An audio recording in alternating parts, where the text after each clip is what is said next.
Rina? Alhamdulillah baik. Alhamdulillah. Gimana Ramadannya kali ini, Rina? Alhamdulillah semangat ya, doakan kita sehat-sehat terus, bisa sampai tuntas nanti, bisa jumpa Idul Fitri insyaallah. Amin. Baik Bu Syukrina, tujuan saya kemari yang pertama saya ingin melaksanakan tugas saya sebagai Cibuti Angkatan 7 dan untuk mewawancarai Ibu Syukrina. Gimana Bu Syukrina, bersedia ya insya Allah ya? Insya Allah kita akan sebisa Bu Syukrina aja ya. Iya, betul.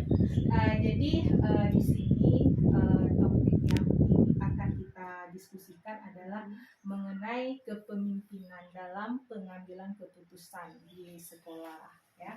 Jadi kan ini Bu Syukrina kan sebagai kepala sekolah ya.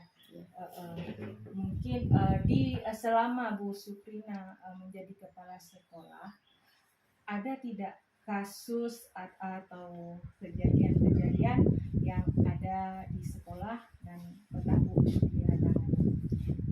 Ya, bismillahirrahmanirrahim. Mudah-mudahan kalau dari pengalaman kepala sekolah masalah itu udah pasti ada kan. Malah kita bilang banyak sih masalah. Semuanya kalau kita iniin semua masalah itu pada anak-anak dengan guru dengan wali murid itu pasti ada, setiap hari itu ada masalah. Cuma tergantung kita menyikapi masalah itu seperti apa. Nah, yang baru-baru kemarin terjadi itu ada masalah sih sebenarnya enggak seberat itu, tetapi kalau kita nggak tanganin secara benar itu bisa meluas dan bisa berefek ke yang lain nanti. Jadi kasus kemarin itu mungkin miskomunikasi aja antara guru dan wali murid. Jadi kebetulan guru tersebut agak terlambat sedikit datang ke sekolah karena ada kendala sebenarnya dalam perjalanan.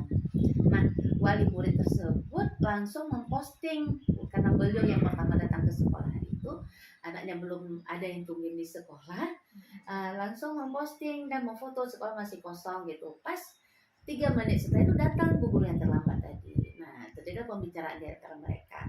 Si guru ini langsung minta maaf karena tadi memang ada kendala sedikit dengan keretanya yang bannya kempes.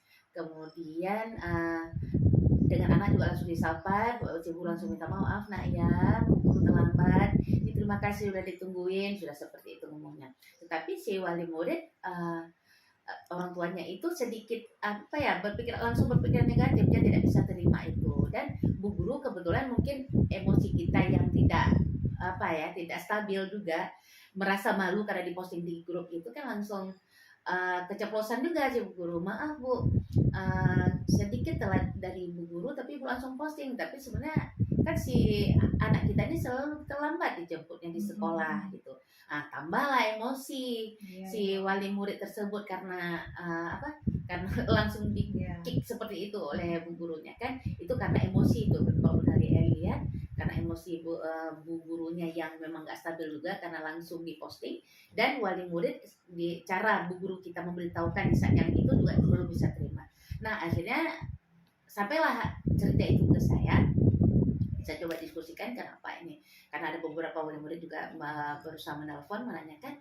Jadi saya bilang sampai dulu gurunya ada apa sebenarnya, ceritalah dari awal, dari pertama datang dia udah minta maaf, tetapi masa langsung diposting saya nggak bisa terima lah, saya malu gitu katanya. Oh iya, saya bilang ini apapun terjadi kesalahan kita tetap harus kita sadari, kita tidak sempurna, kita tetap ada yang diperhatikan. Nah, mungkin dari beberapa bulan kemarin kita memang ada pernah terlambat ke sekolah, jadi hari ini kebetulan Allah tidak bisa kita datang tepat waktu, akhirnya jadi disorot. Memang begitu ujian, saya bilang gitu ke guru. Tapi dalam artian bu guru sudah minta maaf itu sudah luar biasa. Dan satu lagi yang harus kita ingatkan, jangan sekali-sekali langsung kita menyampaikan kekurangan, kesalahan daripada wali murid kita di saat mereka mengoreksi kita. Itu jangan, kita cari waktu yang tepat baru kita bicarakan gitu. Akhirnya si bu guru mengerti dan saya juga berusaha berbicara dengan wali murid. Saya sampaikan minta maaf juga bu, dengan atas nama bu guru tadi saya sekolah minta maaf karena keterlambatan datang dari guru kami tadi. Dan sebenarnya yang disampaikan ibu guru tadi kepada ibu yang tentang terlambatnya penjemputan si anak kita, di sini sama kita butuh kerjasama. kebutuhan, ibu juga ada kebutuhan. Kalau terlambatnya 15 menit, setengah jam itu bisa dimaklumin. Dan akhirnya mereka semua paham dan bisa selesaikan dan memaafkan lagi. Akhirnya di program Ramadan ini bisa akur lagi semua. Baik, Bu. Berarti itu kasusnya. Iya. Jadi dari cerita kasus Ibu tadi, bagaimana cara Ibu Syukrina mengidentifikasi permasalahan yang terjadi itu? Bagaimana secara dilema etika dan dilema moralnya itu? Itu sepertinya itu dilema moral ya. Yang tadi itu masuk ke dilema moral sebenarnya. Karena itu kan pakai rasa sebenarnya. Ya, Kalau betul, memang betul. emosi si ibu guru tadi bisa stabil dan rasanya dia agak lebih pakai itu nggak akan terjadi sebenarnya. Di wali murid juga begitu. Jadi itu menurut saya sih itu dilema moral sebenarnya. Terus kemudian langkah-langkah apa yang Ibu gunakan dalam menyelesaikan kasus tersebut? Langkah-langkahnya kalau tadi mungkin kepanjangan di awal ya, saya nggak teringat ada item-item selanjutnya. Langkah itu pertama saya setelah berita itu sampai, saya berbicara dengan guru saya dulu, saya tanya permasalahannya dengan detail dan jelas itu terjadi apa, dan si guru menjelaskan secara runtut. Kita bisa ambil kesimpulan dan kita mesti menyadari bahwa kita juga semua pernah salah gitu. Jangan kita nanti ego karena kita merasa ini cuma sekali kita lakukan lalu kita bersikeras, itu tidak boleh. Kita harus menyadari setiap kita punya kesalahan dan kita wajib minta maaf gitu. Jadi gitu, kemudian kita ajak berbicara dengan wali murid, kita jelasin juga, kita ajak kerjasama yang luar biasa biar program kita bisa jalan. Kalau ada kerjasama yang baik, kita jelaskan kepada wali murid, ini yang kita inginkan dari putra putri kita itu karena kita ada kerjasama yang baik. Betul sekali ya, kerjasama itu memang penting sebenarnya, berkolaborasi ya. Jadi dari dalam kasus itu selain langkah-langkah yang sudah Bu Syukrina ambil, ada nggak cara yang paling efektif dari Bu Syukrina untuk penyelesaian masalah itu? Ya, kalau cara efektif, saya kadang-kadang di satu fase itu menyingkirkan posisinya sebagai kepala sekolah. Ya. Saya tidak jadi kepala sekolah di satu saat tertentu ya, ada yang bisa baru terjadi kasus ini. Itu setiap saya berusaha datang lebih cepat juga dari ini, karena saya tahu ini pasti anak yang saya dapat masalah ini pasti datang lebih cepat. Itu biar mereka itu saya sambut dulu. Jadi posisi di situ saya sapalah dengan wali muridnya, siapapun yang datang dan juga yang tidak bermasalah dengan gurunya. Dan si guru juga merasa apa ya, kita ajak ngobrol sedemikian terbukanya dengan wali murid. Jadi duduklah di jurnal pagi itu kadang-kadang kita buat seperti duduk berembuk apa gitu. Anak-anak bermain sendiri, kadang-kadang kita malah memperlakukan dulu guru dan anak dan wali murid itu seperti keluarga dulu. Jadi kita singkirkan. Nah setelah 5 menit atau 4 menit setelah berkumpul itu baru kita masing-masing lagi berbicara. Itu di jam pagi sering begitu. Ya, berarti memang udah kebiasaan ya? Iya ada, karena kan spesifik TKSS itu juga berbeda dengan yang lain gitu kan. Betul. Jadi azas kekeluargaan itu sangat dibangun. Apa ya bisa dikatakan. Jadi untuk kekompakan itu sangat perlu sebenarnya. Perlu sekali. Untuk menyatukan pemikiran guru itu juga perlu ya. Terus hal apa saja yang selama ini yang menjadi tantangan bagi Ibu dalam menyelesaikan setiap kasus, tidak hanya mesti kasus itu tadi ya, kasus apa saja kira-kira yang bisa Ibu Syukrina lakukan yang lebih mengandung dilema etikanya? Dilema etika ya. Dilema etika, kalau yang menjadi hal tantangan terbesar ya. Mungkin dari ini Bu Nora mungkin mesti tahu dulu tentang sekolah kita ya, TKSS itu seperti apa. Nah dilema ya, masalah yang ini yang paling merasa tertantang. Bu Rina menyadarkan, memberi pemahaman kepada wali murid bahwa dan kepercayaan mereka menitipkan anak-anaknya di TK kami itu, mereka mesti mempunyai rasa empati yang luar biasa gitu. Karena kenapa? Di situ kan ada yayasan yang menampung anak-anak kita yang kurang beruntung lah kita bilang.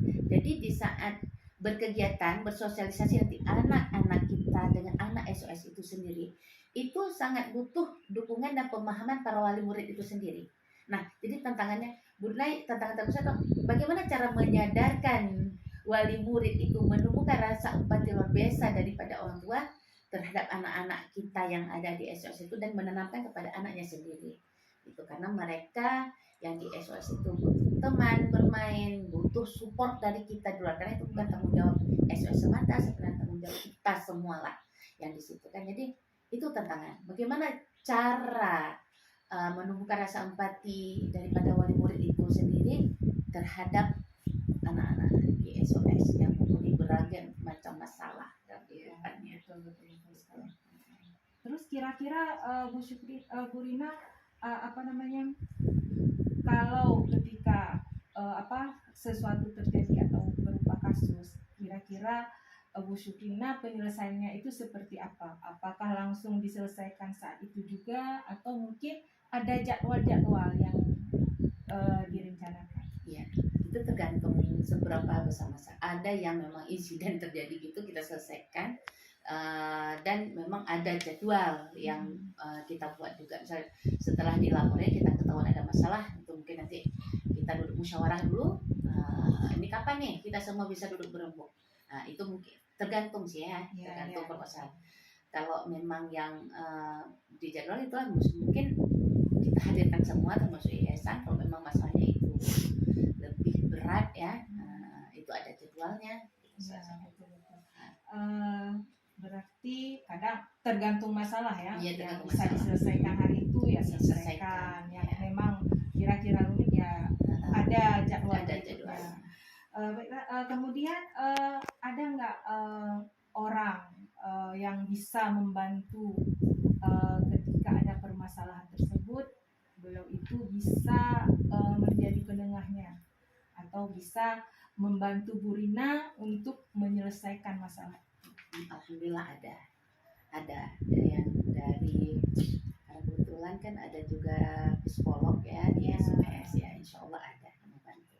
Kalau memang masalah sudah sangat rumit dan perlu penengahan, insya Allah ada. Ya. Jadi dari keseluruhan obrolan kita hari ini, kira-kira apa yang bisa Bu Rina petik dari obrolan kita ini yang keterkaitan kasus yang berdilema etika? Jadi kalau dilema etika, kasus yang ada unsur dilema etika itulah mesti kita pakai rasa sebenarnya. Rasa kita tuh merasa empati kita tumbuhkan di saat melihat satu permasalahan, jangan langsung memutuskan dengan tidak mempertimbangkan apa-apa. Langkah utama kalau kita musyawarah, kita cari dulu permasalahan yang sebenarnya bagaimana, diceritakan dengan jujur sejujur-jujurnya, baru kita ambil kesimpulan dengan menggunakan hati. Kita ambil keputusan dengan menggunakan hati kita. Dia tidak boleh langsung cut, karena pemimpin dengan bos itu kan sangat berbeda. Kalau pemimpin memposisikan diri ya bukan memerintah tetapi mengarahkan dan mengedukasi. Tetapi kalau bos memang perintah saja.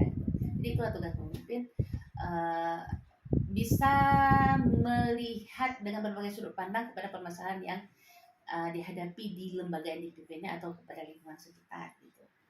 Kalau dengan dilema etika itulah kesimpulannya kita harus peka, lebih peka dan lebih merasa, dan kita lihat secara detail dan gunakan hati sejujurnya dalam melihat satu permasalahan ya sampai kita salah mengambil keputusan. Benar. Jadi peka tadi, terus kita juga seperti Bu Rina bilang, kita juga tidak bisa sembarangan mengambil keputusan tanpa memperhatikan, tanpa mengidentifikasi permasalahan yang terjadi. Kalau salah mengambil, salah hasilnya yang jadi berdampak buruk ya, terutama untuk kita pemimpin sekolah dan kemudian untuk sekolah ya, paling menentukan. Baiklah Bu Rina, terima kasih banyak obrolannya.